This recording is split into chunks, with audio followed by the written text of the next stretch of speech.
Muy buenas tardes, bienvenidos. Esto es Ley de Víctimas y Restitución de Tierras. Estamos enlazados con Señal Colombia, tratando uno de los temas más importantes en Colombia, la atención a las víctimas por el conflicto armado.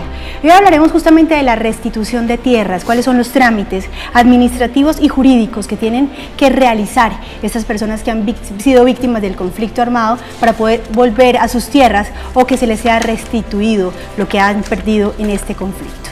Muy bien, en la tarde de hoy tenemos a Julio Costumal, y él es coordinador jurídico de la Fundación Forjando Futuros. Muy buenas tardes y bienvenido. Buenas tardes, muchas gracias. Y también tenemos a Beatriz Villegas. Ella es abogada de protección y prevención de la Unidad de Víctimas de la Alcaldía de Medellín. Muy buenas tardes, Beatriz, bienvenida. Muchas gracias, muy buenas tardes a todos. Bueno, comencemos por el principio, comencemos por definir cómo hace una persona que ha sido víctima de desplazamiento forzado o cualquiera de las maneras que haya sido desplazada de su tierra para reclamar la tierra. Bueno, con la Ley 1448 se crea una institución denominada la Unidad de Restitución de Tierras. A través de esta institución, todas las personas que han sido despojadas o que han debido abandonar sus predios deben acercarse allí para hacer la declaración del abandono o el despojo de sus predios. La acción que ellos deben emprender es contar todo lo sucedido, relatar de manera clara los hechos mediante los cuales tuvieron que abandonar o fueron despojados y aportar alguna documentación mínima que acredite que efectivamente son propietarios, poseedores o tenedores de dichos predios. Muy bien, ¿cuáles son las fechas en las que está estipulado que pueden reclamar? Bueno, la Ley 1448 contempla un término inicial a partir del año de 1991 y tendremos pues una fecha como límite el año 2021. Hay que tener en cuenta, sin embargo, que los hechos generados antes del año 2011 o de la entrada en vigencia de la Ley 1448 tienen un término de 4 años para ser declarados. ¿Eso qué significa? Que tendrán oportunidad de hacer la declaración hasta el 11 de junio del año 2015. Bueno, muy bien, tenemos a Luz Merly, ella nos está llamando desde Medellín. Muy buenas tardes, Luz Merly, bienvenida. Buenas tardes, señora. Cuéntenos, mira, ¿cuál es su el caso caso? mío es que yo desde el 2009 llevé todos los papeles pues hasta que en lo que queda aquí por la... bueno, llevé los papeles.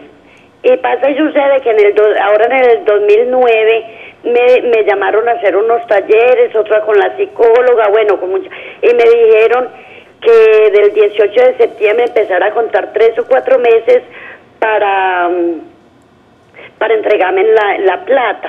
Estas son las horas, eso es desde el 2013 que me dieron los papeles, hice los talleres. Y estas son las horas que ni suena ni truena como se dice. Entonces yo quisiera saber en qué está mi caso. Muy bien, muchas gracias por llamarnos. ¿Qué le podemos decir a doña Beatriz, Julio? Doña Luz, informan pues de la unidad de víctimas que su caso ya está analizado, ya fue incluida en el registro tal como usted lo está indicando y que ya está para cuadro para pago. Es decir, usted ya le hicieron lo que usted indicaba, que estuvo en unos talleres y demás, le hicieron, eso se llama PARI, le evaluaron pues su situación socioeconómica para determinar si ya era procedente el pago. Acá hay que recordar que la unidad de víctimas creó hizo unas nuevas reformas con el fin de hacer unas priorizaciones para dichos pagos. Entonces, usted se encuentra entre las personas que están priorizadas para esos pagos de la indemnización, dado que su caso está incluido desde antes de su caso y sus trámites empezaron a realizarse antes de junio del 2011, que es uno de los criterios que se tienen en cuenta para priorizar el pago. Es decir, que la van a estar llamando pronto, esperemos que pronto, la unidad de víctimas para realizar el desembolso del pago de la indemnización. Bueno, muy bien. Saludamos a Duván Remedios. Buenas tardes, bienvenido. Buenas tardes. Sí, muy buenas tardes. Cuéntenos, Duván, ¿cuál es su caso? Señorita, muy buenas tardes. Sí, qué pena, es tan amable para averiguar en qué estado se encuentra el estado de la indemnización mía por desplazamiento forzado. Muy bien. Él está llamándonos desde Remedios, ¿cierto? No, en este momento estoy aquí directamente en Medellín. ¿Está en Medellín? Ah, ok. Bueno. No, estoy aquí directamente en Medellín. Muy bien, muchas gracias, Duván. Contémosle a Duván en qué está el caso de él. Él como indicó, hizo unos trámites ante la unidad por desplazamiento forzado, ya hace tiempo está incluido en el registro. Recordemos que a las personas que están en situación de desplazamiento, la unidad de víctimas, como estaba indicando hace poco, creó unas nuevas herramientas jurídicas para hacer la evaluación de la situación socioeconómica. Las personas que no les han hecho el PARI en este año, tienen que acercarse a la unidad de víctimas, a los puntos de atención para que les hagan el PARI. Eso es una evaluación de la situación socioeconómica de su núcleo familiar y con el fin de determinar si les siguen dando otra ayuda humanitaria de emergencia o si le dan una indemnización. Indica también la unidad por el interno que está pendiente una ayuda humanitaria transicional, una suma de dinero que les dan prorrogable por 3 meses a algunas personas, más o menos en 4 meses la pueden estar desembolsando, entonces que se acerque al punto de atención donde él ha acudido en otros momentos. Muy bien, ¿en qué consiste? Perdón, ¿Quiere decir algo? Muy importante tener en cuenta que la atención de los PARIs empiezan a partir del mes de mayo, entonces lo invitamos para que se acerque a partir del mes de mayo para que solicite su entrevista en PARI, pues en el procedimiento PARI. Bueno, expliquemos un poquito en qué consiste el procedimiento antes de atender esta llamada. ¿Cuánto tiempo se demora? Como para que la gente vaya con un panorama claro. Realmente el PARI es una actualización de la información para la unidad de víctimas. Entonces los funcionarios, en este caso los enlaces de reparación, que están ya capacitados para hacer las entrevistas, lo que hacen es verificar las condiciones socioeconómicas, de habitabilidad, de empleo, de educación que hoy tienen las familias para determinar el grado de priorización y de vulnerabilidad en que se encuentran. Muy bien, para establecer en qué momento se le atiende, Exacto. según la lista de personas que hay. Claro, y para poder priorizar, porque realmente hay personas que requieren unos conceptos de priorización más previos que otros. Perfecto. Nos está llamando Lucía del Socorro, acá en Medellín. Lucía, buenas tardes y bienvenida. Muy buenas tardes, niña. Muy bien, Lucía, cuéntenos. Mire, niña, yo le hago una preguntita. Lo que pasa es que desde el año pasado, en octubre, yo salí incluida, pero por medio de desplazamiento forzado, y justamente hoy me llegó la ayuda de humanitaria, ¿cierto? Sí. Pero yo también había hecho por parte de homicidio de mi hijo, pero ya llevo muchos años en este proceso, entonces yo quisiera verificar por lo que por la ley 1290 me salió que no, que yo tenía que volver a declarar por la 1448. Yo ya hice todo el proceso desde el año pasado, también nuevamente volví a mandar los papeles y quisiera saber este proceso en qué va. Muchas gracias. ¿Hace cuántos años fue? Me lo mataron en el 90. En el 90, ok, muchas gracias. Listo. ¿Qué le podemos contar? Efectivamente nos registra una declaración por decreto 1290 y una declaración por desplazamiento forzado, ¿cierto? Un homicidio en desplazamiento forzado. Como ya usted nos dijo, tiene en este momento su ayuda humanitaria disponible a través de las entidades bancarias dispuestas por la Unidad Nacional de Víctimas. Con respecto al hecho del homicidio que usted declaró por decreto 1290, ha presentado usted un recurso de reposición, el cual a la fecha no ha sido resuelto. Ya a través de los funcionarios de la Unidad Nacional que nos acompañan en el programa, haremos el traslado y la solicitud de priorización de su caso, de tal manera que en un término perentorio podamos tener una respuesta al recurso de reposición. Lo que significa que la invitamos que se presente a un centro de atención a víctimas más o menos en el término de 2 meses a 3 para que verifiquemos qué resultados obtuvo el trámite que iniciaremos el día de hoy. Bueno, muy bien. En la ley de víctimas y restitución de tierras hay 2 etapas, la administrativa y la judicial. ¿En qué consiste cada una de ellas? Sí, una está a cargo de la unidad de restitución de tierras, que era la entidad que mencionaba la doctora Beatriz, y está encargada de hacer como el primer filtro de legalidad sobre las declaraciones que hacen las víctimas. Es decir, ellos son los primeros que hacen el análisis, el estudio y determinan si la persona efectivamente fue obligada a abandonar su predio o fue despojada de su predio. No son los que hacen la restitución, ellos son los que incluyen en unos registros el requisito para poder acudir a una etapa judicial.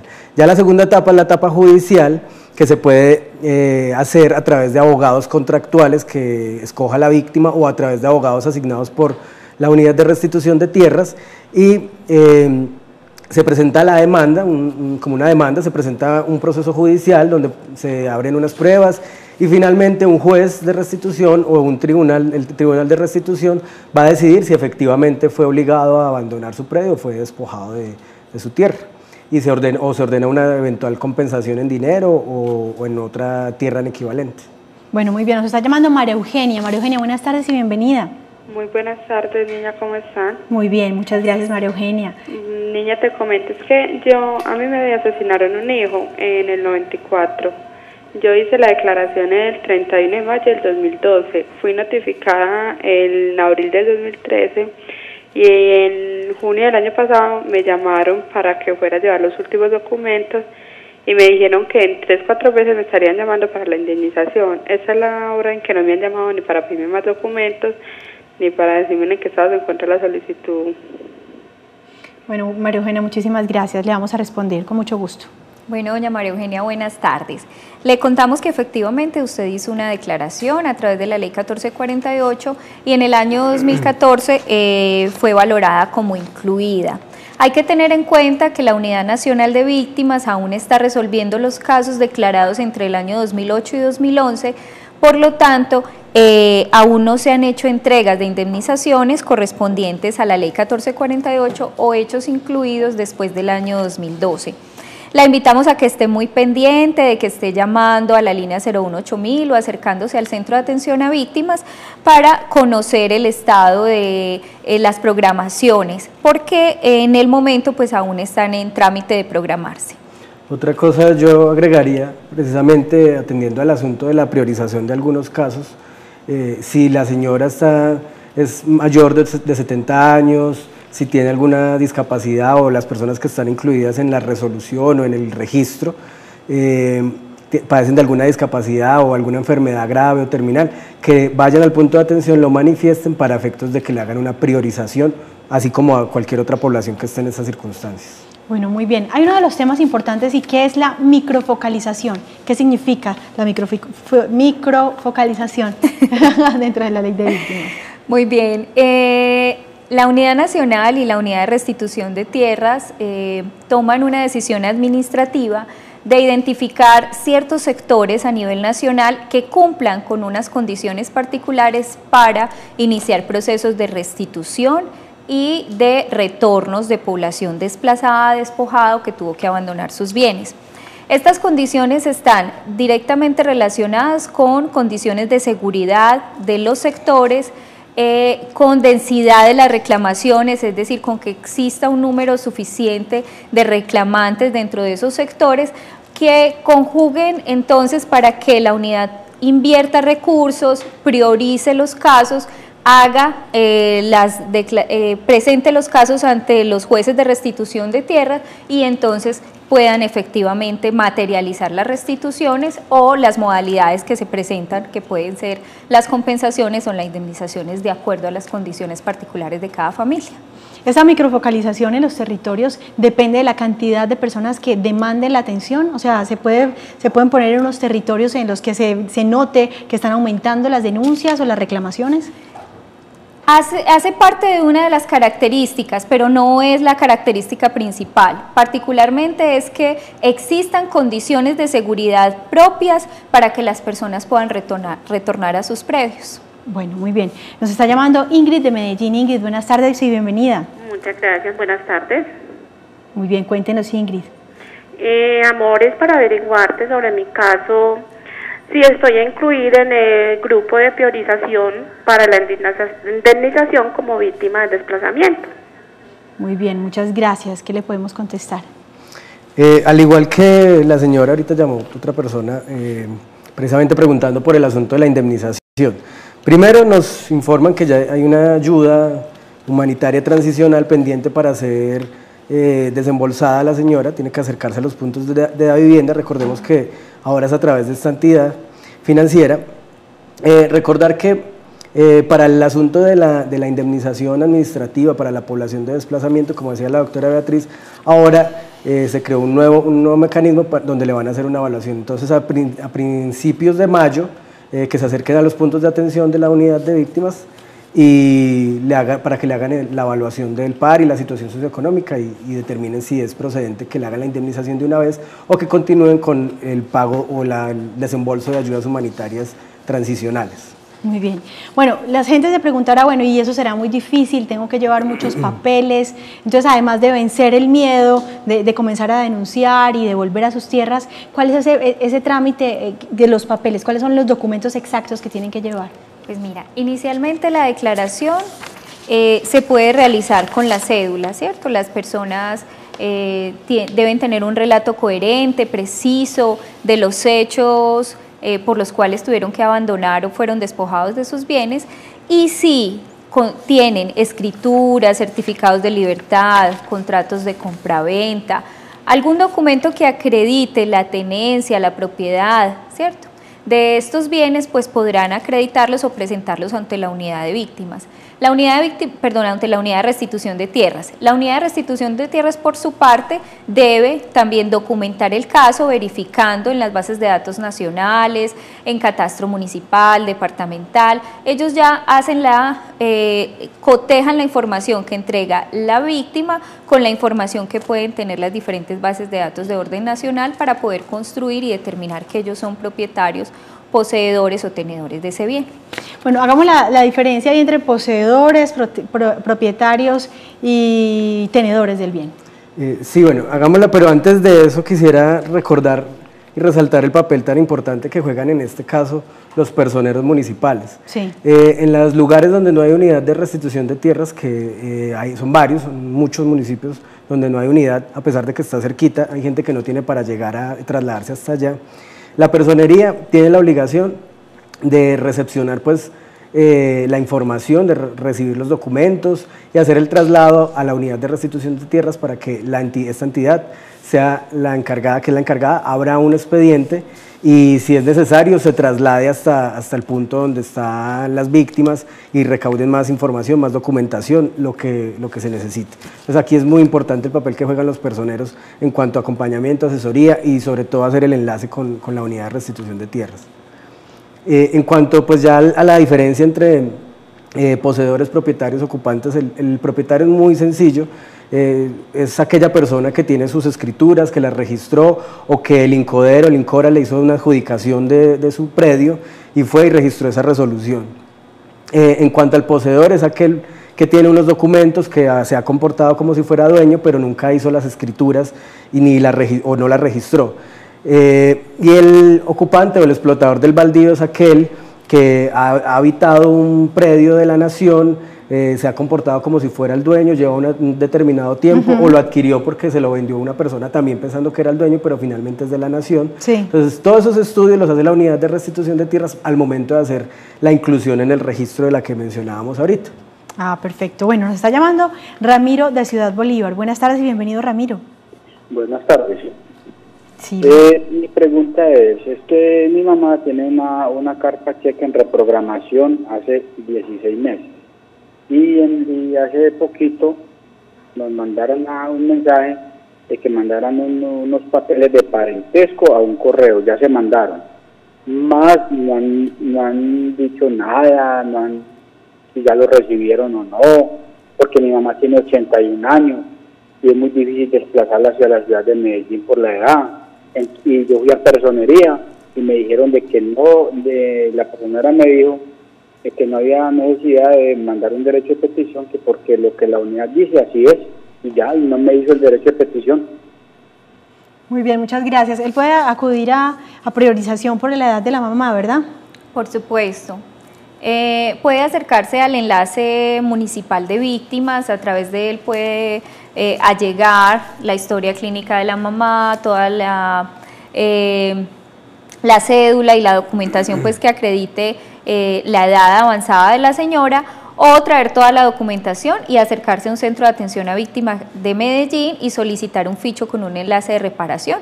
Ustedes saben que tenemos 3 puntos de atención, que son Belencito, Cauces y Palermo, donde existen funcionarios, inclusive la UPJ, que es la Unidad Permanente de Derechos Humanos, y allí entonces podrá también ser atendido por un enlace de reparación que acreditará las condiciones particulares de la mamá para ser priorizado, ¿sí? ¿En qué casos se es priorizado?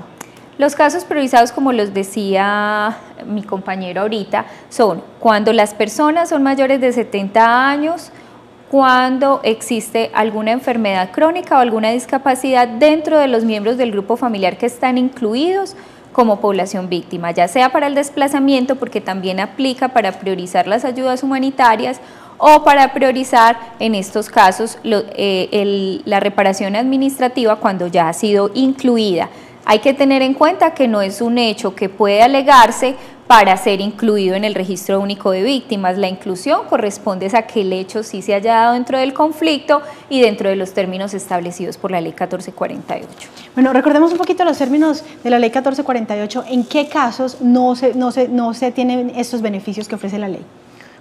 Bueno, la Ley 1448 es muy clara al excluir a las personas en el caso de víctimas de otros delitos distintos al despojo de tierras o al abandono forzado de tierras, que estas personas hayan sufrido daños a partir de 1981. Y no pueden ser daños con ocasión de un delito común o ocasionados por delincuencia común. Es decir, la persona que sufre unas lesiones personales ocasionadas, exacto, no son beneficiarias de esta ley. Recordemos que hasta junio de este año hay plazo para empezar a hacer las declaraciones. Igual, aunque la persona considere, pues, lo que considere la persona que haya sido víctima de algún delito, igual la entidad a la que es encargada de hacer la valoración es la unidad de víctimas. Puede que algún funcionario, algún vecino le diga, no, es que esto no lo cobija la ley porque es que fue, por ejemplo, la banda de los ni sé qué, del barrio no sé qué. Entonces, la idea es que vayan, hagan la declaración y que sea la entidad la que haga el filtro de valoración a ver si lo acoge o no lo acoge la ley. Que no lo den por sentado, que de todas maneras hagan toda la tarea. Exacto. Para que sean en los términos jurídicos y judiciales que se establezca si realmente tienen o no, porque este conflicto de nosotros es demasiado complejo como para definirlo de manera tan simple. Exacto, sí. Inclusive es una situación que se aplica también para los recursos. Es muy dable que dentro de las no inclusiones algunos funcionarios les digan a la persona, no, ya no hay nada que hacer, entonces no haga recursos. No, las personas tienen sus recursos y deben usarlos y agotarlos, ¿sí? Tengan la noticia, no, su recurso está para usarlo, entonces es la posibilidad que tienen de insistirle a la unidad que valore su condición particular como víctima y que vuelva a estudiar su caso, entonces hay que agotarlos. Hay que irse hasta las últimas consecuencias. Claro, sí. Hay varios casos que les han dicho que no al principio y después les dicen que sí. Sí, por supuesto, claro, hay muchísimos casos. Lamentablemente, no siempre al momento de recibir la declaración el funcionario cuenta con las capacidades suficientes para hacer un buen relato y una buena entrevista que lleve al funcionario de la unidad a tener la certeza de que es un hecho dentro del conflicto armado. Entonces ya posteriormente en el recurso de reposición o apelación se tiene con esa posibilidad, se hace un relato suficientemente claro en tiempo, modo y lugar, se aportan otras pruebas y ya la unidad pues no va a tener forma de decir no es dentro del conflicto armado, ¿cierto? Además está para eso, para tratar de ayudar a la mayor cantidad de gente posible. Exacto, sí. Bueno, muy bien, nos está llamando Julia de Medellín. Buenas tardes y bienvenida. Buenas tardes. Julia, cuéntenos. ¿Cómo está? Muy bien, muchas gracias. Mira, es que a mí ya me pagaban el esposo, ¿cierto? A la otra hija mía también, pero es que una hija mía no le han pagado. ¿Por qué? Porque tuvieron un error allá que por ponerle la Y le pusieron la J, ya hace 3 años. Yo es para saber si hay esperanzas en eso.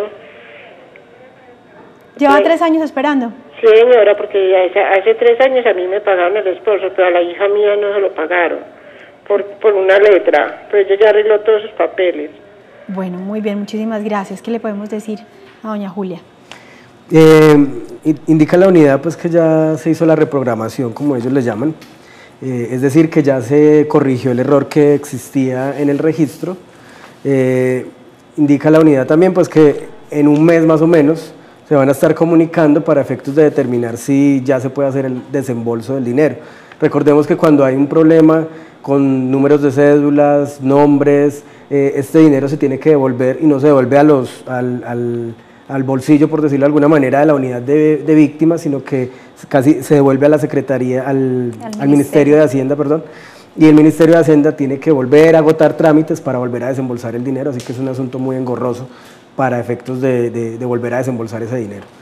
Antes de la próxima llamada que tenemos, ¿qué tan frecuente es y cómo hacer para evitar que ocurran este tipo de pequeños problemas a la hora de digitar? ¿Quién podría? ¿La víctima podría decir, venga, yo miro cómo quedó escrito, si la cédula quedó bien? ¿O en todo el trámite es difícil hacerlo?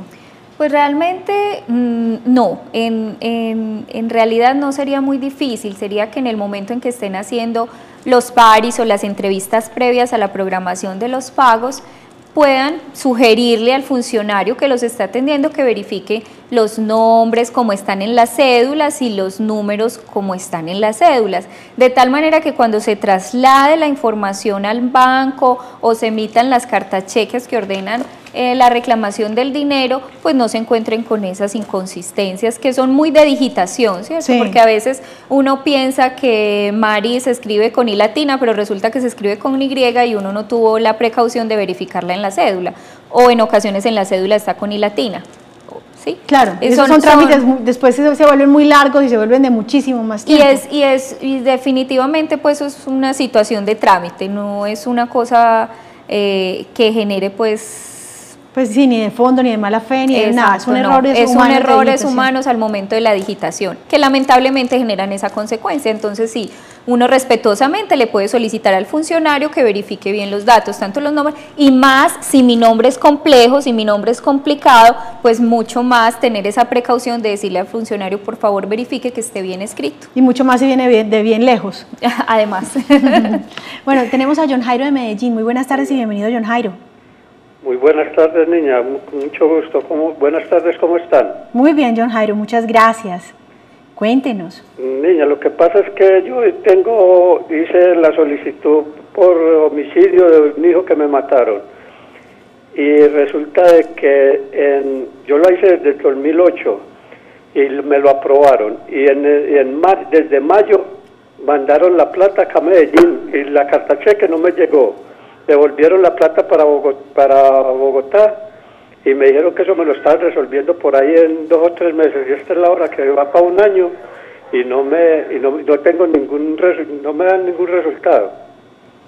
Muy bien, muchas gracias. Le tenemos una respuesta a John Jairo.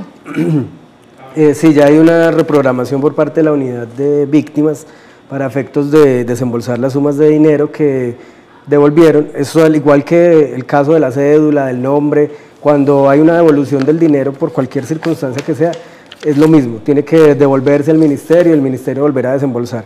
Entonces, lo que indica la unidad es que en los próximos meses lo van a estar llamando para hacer el desembolso del dinero, porque ya se solicitó pues al ministerio la reprogramación y ya está próximo pues para que le desembolsen las sumas de dinero de la indemnización del hijo. Bueno, muy bien, hemos llegado al final del programa, esto no dura absolutamente nada. Queremos agradecerles muchísimo habernos acompañado en la tarde de hoy, responder a los televidentes. A ustedes les pedimos que por favor se queden con nosotros todos los lunes a las 2 de la tarde, tanto por Telemedellín como por señal institucional, y que cada vez recibamos más llamadas de todo el país. Así que nos vemos dentro de 8 días y muchas gracias por acompañarnos.